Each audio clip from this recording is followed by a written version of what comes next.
first station, WWJ and WWJ-FM, the Detroit News. 9 p.m. BULOPA, Bulova Watch time. For Christmas, there's no finer gift than a Bulova watch. No finer time to choose it than now.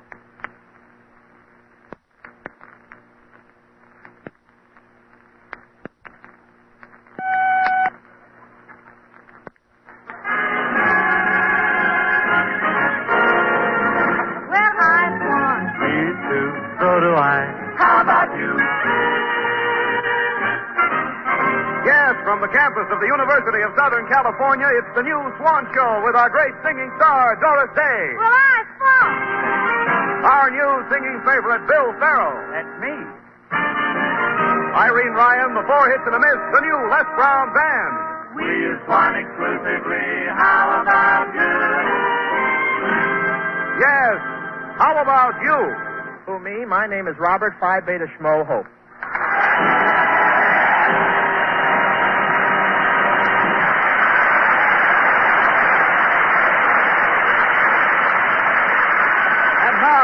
Bob Hope, Swan's Eye View of the News.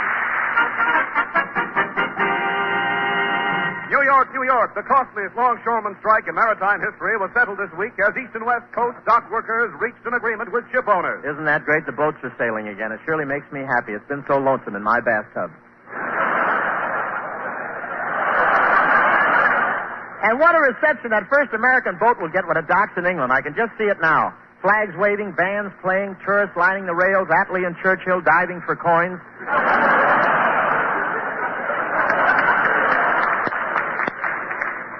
400 pounds of meat were left stranded on one dock here in Los Angeles, and ever since the Paramount switchboard has been swamped with calls. Is Hope making a picture again?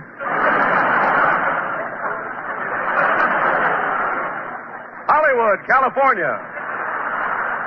The Film City's famous Santa Claus Lane was officially opened this week with a gigantic parade of stars down Hollywood Boulevard. It was a pretty cold night, but Jack Benny kept warming his float with a Lucky Strike toasting machine, and Edgar Bergen had a big steaming coffee cup. I almost froze in that bathtub with just a handful of lather. When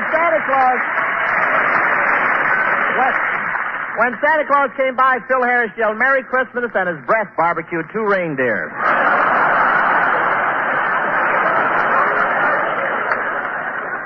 And all along Hollywood Boulevard were giant Christmas tree. In California, that's a palm tree with dandruff. And the Christmas trees up and down both sides of the boulevard really confused the birds. They began trying to hatch the light bulbs. A pigeon was sitting on a light when it turned red. She looked down at it and said, either I'm colorblind or I'm the mother of a communist.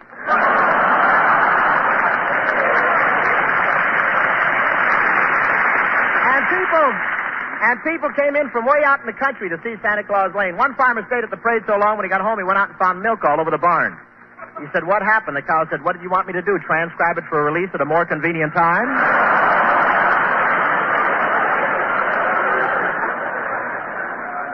But I've always loved Christmas. My parents were too poor to hang a stocking. Instead, they used to nail me to the mantelpiece with my mouth open.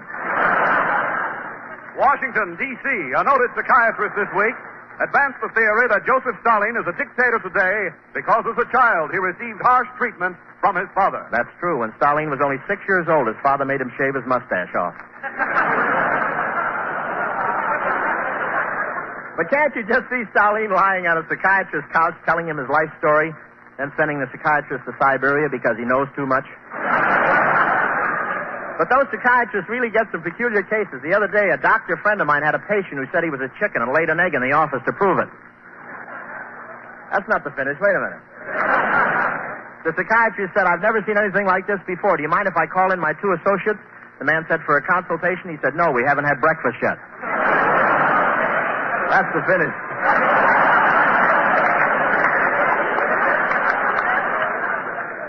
And psychiatry has discovered that girls can pick the right type of husband by their dreams. In other words, if you dream of Gary Cooper, you want a tall, silent man. If you dream of Charles Boyer, you want a suave, sophisticated man. And if you dream of Crosby, you shouldn't have eaten that lobster.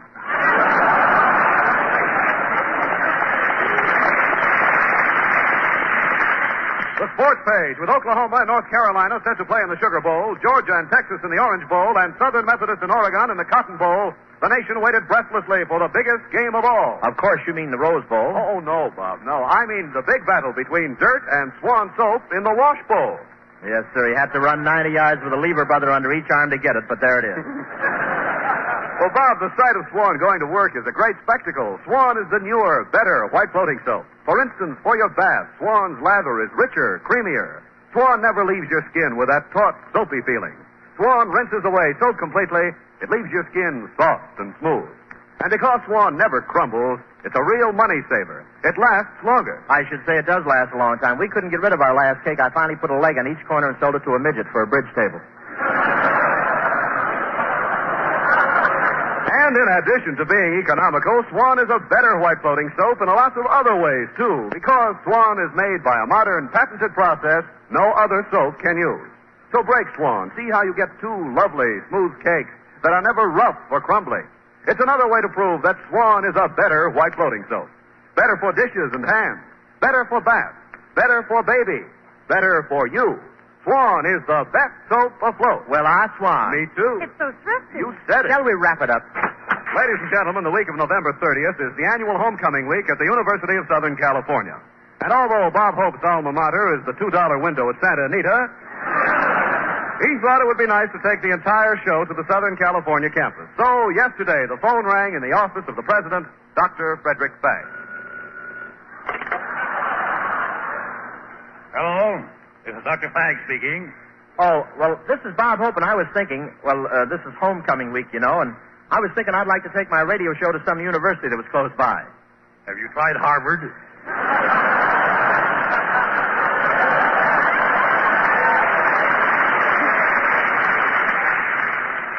No, I'm serious, Prez. I got all excited, and it kind of made up my mind. Kind of made up my mind to come over there. Okay, I'll go to Harvard. Oh, gee. I didn't expect a reception like this. The last time I was over there, you got to know me pretty well. I even gave you my phone number. Yes, I know. Well, how come we haven't seen each other since then? Oh, I don't know. Just lucky, I guess.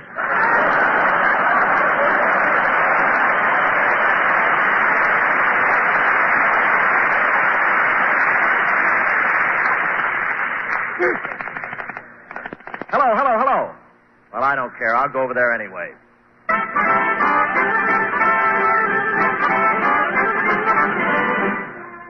Well, jump in the car, Doris, and we get started for USC. Okay. Gee, Bob, this car hasn't got any fenders, no top, and no windshield. Of course not. It's a hot rod, Doris. I made it myself, and there's nothing like it on the road. It's an old Maytag washer with a motor out of a Singer sewing machine. Well, has it got any speed? Doris, it'll go 110 miles an hour, and besides, it's very economical. You just fill it up with lighter fluid, drop in a 4-way coal tablet, and hang on. Fasten your safety belt and brace yourself, Doris. Here we go. Bob, why are you stopping? I have to wait for the wheels to catch up with it. Bob, be careful. Watch out! Bob! Bob, you almost hit 5 cars already. I know it. Hand me that microphone. Calling all hot rod drivers, calling all hot rods. Hunting is good on Wilshire. Come and get it.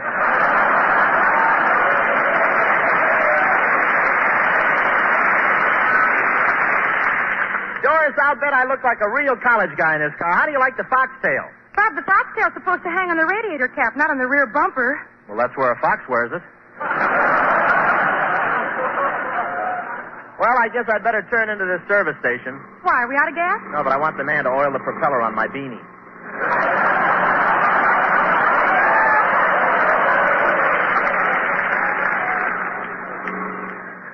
Butch Jenkins writing for me now, you know. Oh, well, as long as we're here already, I'll let it go till later. I'll park right here.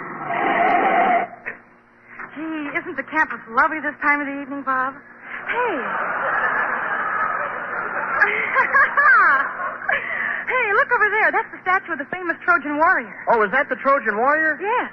I better put on my glasses. I thought Ingrid Bergman had gotten off her horse to take a rest.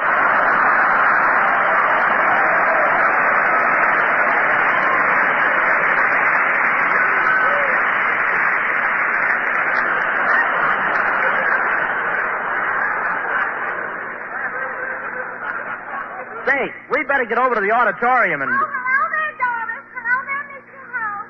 Oh, look who's coming down the walk, Bob. It's Miss Ryan. Yeah, I sure hope she doesn't start talking about all her pains. Oh, Bob, she doesn't make such a big thing of her ailment. Not much. Look at the hat she's wearing. The veil's made of surgical gauze with aspirin sequins. Hello, everybody. Well, Miss Ryan, you look nice. How are you feeling? Well, I guess I'm about as well as could be expected. Well, maybe it's your circulation that needs stepping up. I'm not as young as I used to be, but I'm still setting a fast pace. Yes, Mr. Hope, but what you don't know is that all the time you're setting a fast pace, your artery's on a slow boat to the Mayo Clinic. You know, your body is just like a car motor. It's got to run down sometime. Oh, I wouldn't worry, Miss Ryan. You've still got a lot of mileage left. Well, maybe so, but lately I've been feeling like my speedometer's been tampered with.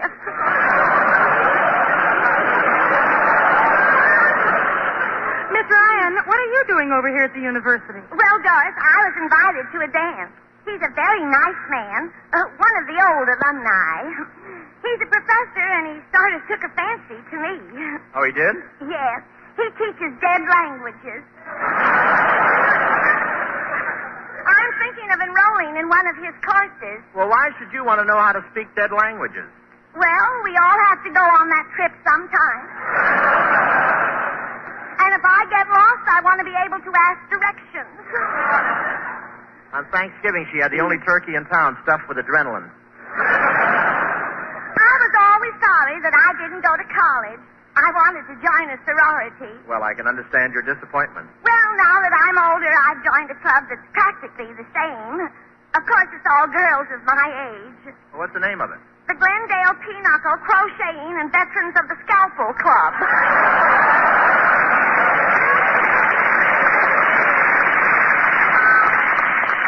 Is it more or less of a social group, Miss Ryan? Yes, there's always something on our calendar.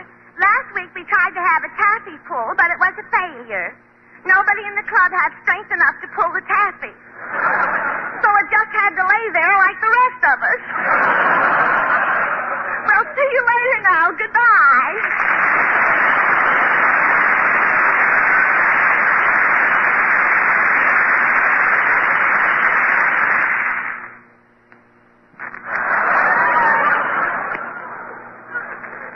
And what are you doing with that USC sweater on? Well, I'm not a student here, but I'm an honorary cheerleader. The USC stands for something more important than the University of Southern California. For instance? Use Swan constantly.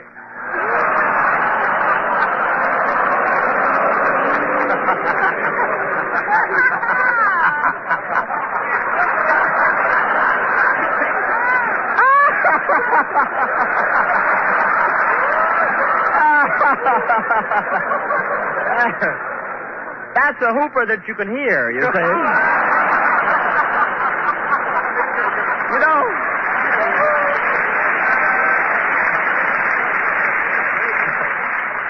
Of course, you can always go to Nielsen, but tell me, you know, if we don't sell it this way, they make me take a market basket right into the steam room at the Y.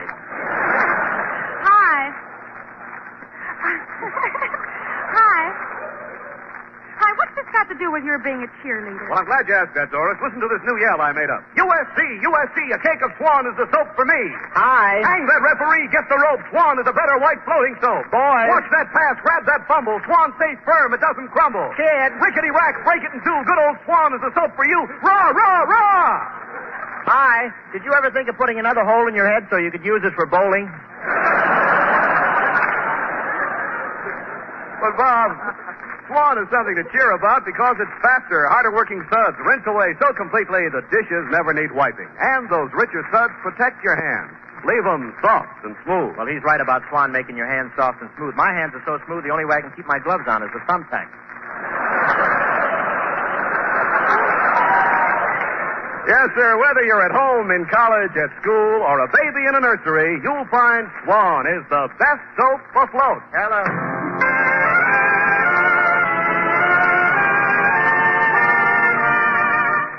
The top request of the students here at SC has been for Doris Day to repeat her original recording of It's Magic.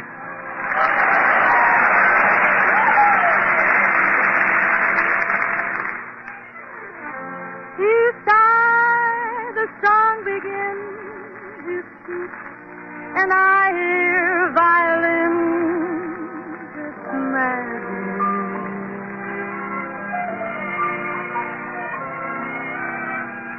The stars desert the skies and rest and nestle in your eyes.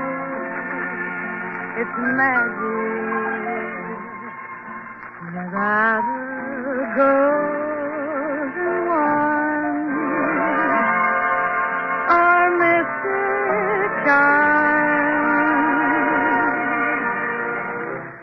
fantastic things begin when I am in your arms.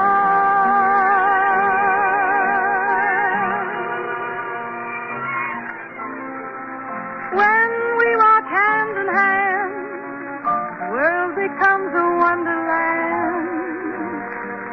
It's magic. How else can I explain those rainbows when there is no rain? It's magic. Why do I tell myself these things that happen are all really true? When in my heart I know the magic is my love for you.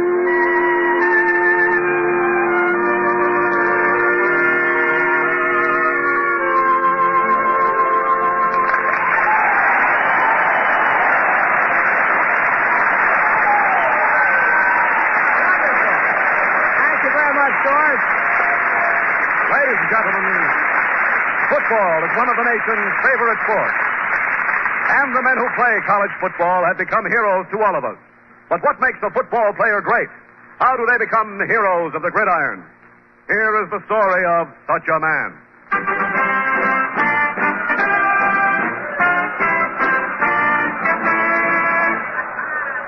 My name is Robert Dow Hope.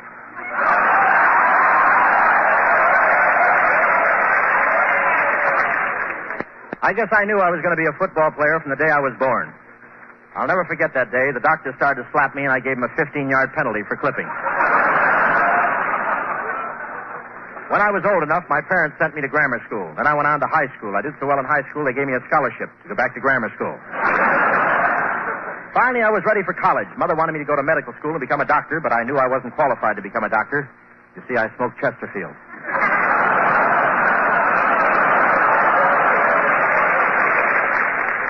So I picked out a school for myself, the University of Southern California. I shall never forget the touching scene that took place the day I said goodbye to my father. He looked at me with his cold, cold eyes and said, Will you please get me a blanket for my eyes?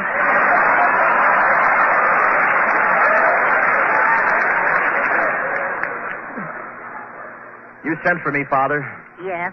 Robert, you're leaving home tomorrow, and I want to ask you something. Yes, Dad. Why don't you leave today?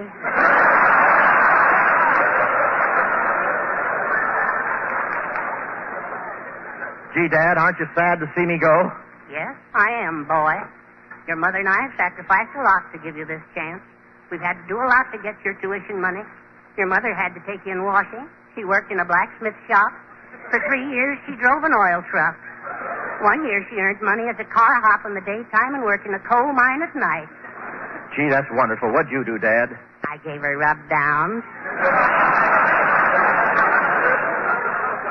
So you see, Robert, it's important that you make good at college. Dad, you know I see eye to eye with you on that, even if I have to get down on my knees to do it. But you'll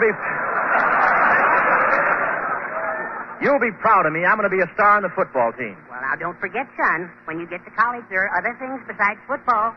You remember our talk about the birds and the bees? Yeah, Pop, but all the girls do is laugh at me when I go... Bzz.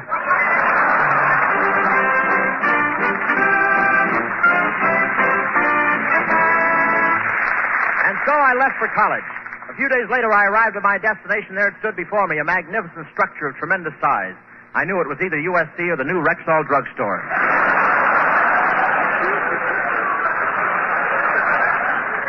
I wanted to get right down to business, so I went straight to the main building, but the girls' gym was closed. After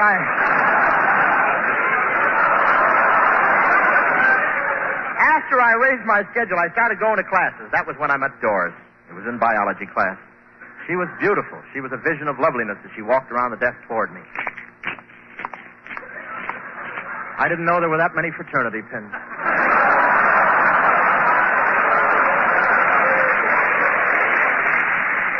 You're new in school, aren't you? How'd you know? You're carrying books.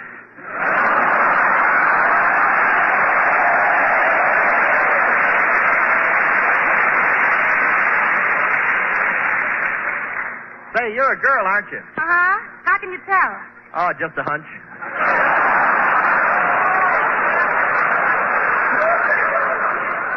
Say, what's your name? Doris. What's yours? Robert, but my real name is Gloria. Gloria. That's right. My mother wanted a girl, and they never had the heart to tell her.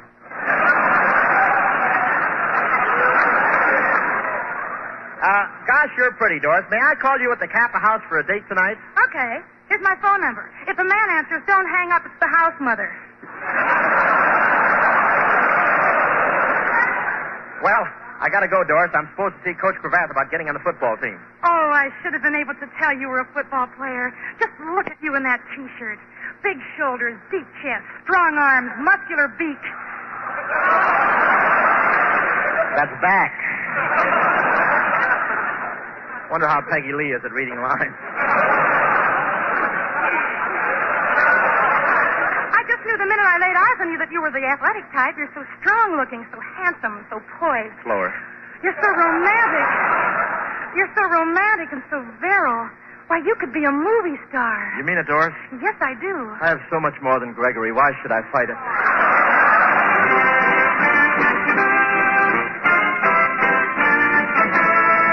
That afternoon, I turned out for the football team. As I entered the locker room, the coach walked toward me. I could tell it was the coach. Instead of a sweatshirt, he had the alumni on his back.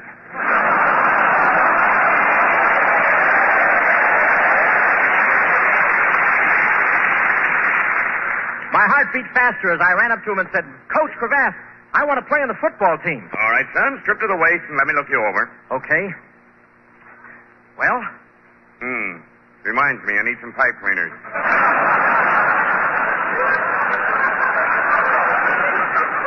Wait a minute, Coach. Just feel that muscle in my arm. All right. I don't feel any muscle in your arm. Oh, it's probably slipped down to my leg. It'll be back up in a minute. You got to let me on the team, Coach. Okay, I'll take a chance on you, Hope. Get yourself a uniform. All right. What size hip pads do you wear? 48. What? Shoulder pads? 12. Helmet? 3. I like them to fit loose.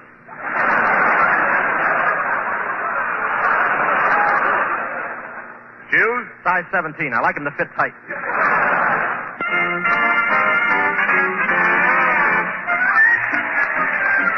At last, I was on the SC football team, and what a ball player I was. They called me Hope, the triple threat man. Triple threat. I couldn't run, pass, or kick. And finally, the big day arrived. USC versus Notre Dame. What a game this is, folks. The Trojans are trailing the Fighting Irish 7-6 with only 30 seconds left to play. What's Coach Cravath going to do now? Oh, what a terrible spot we're in. We're losing by 1 point. There's only time for one more play. Hope? Yes, Coach. Hope, we've used up everybody on the bench. There's no one left. I guess I'll have to send you in. Okay, Coach. Who'll I replace? George Tarbider.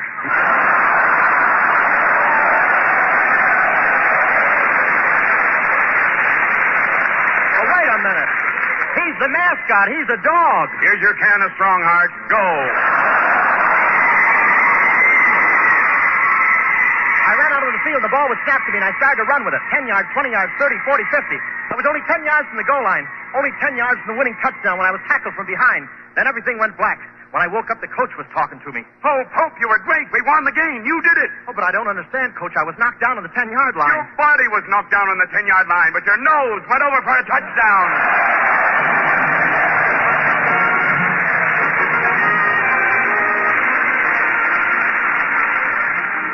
Oh, thanks for the memory of USC's fine name. It's great scholastic fame. I thought I'd get in there so I could get out of here tonight. Thank you. Ladies and gentlemen, next week we have Barry Fitzgerald's father, Mr. Bing Crosby, with us. And you know, before I leave, I want to do a little hat tipping today to the 11,000 veterans here at USC. A few years ago, these fellows got a little behind with their studies, but they had a good excuse. Instead of looking through textbooks, they were looking through bomb sites and gun slots. Instead of reading about democracy and free enterprise, they were out fighting for it. Instead of reading about history, they were out making it. And now that they're back at their books, they're still working part-time for Uncle Sam. Yes, sir, these 11,000 Trojan veterans, Trovets they're known as, have started a War Memorial Scholarship Fund and will chip in their own dough to provide an education for the sons and daughters of their buddies who didn't come back. How about that? Good luck, fellas, and watch this idea spread. It's a great one. Good night.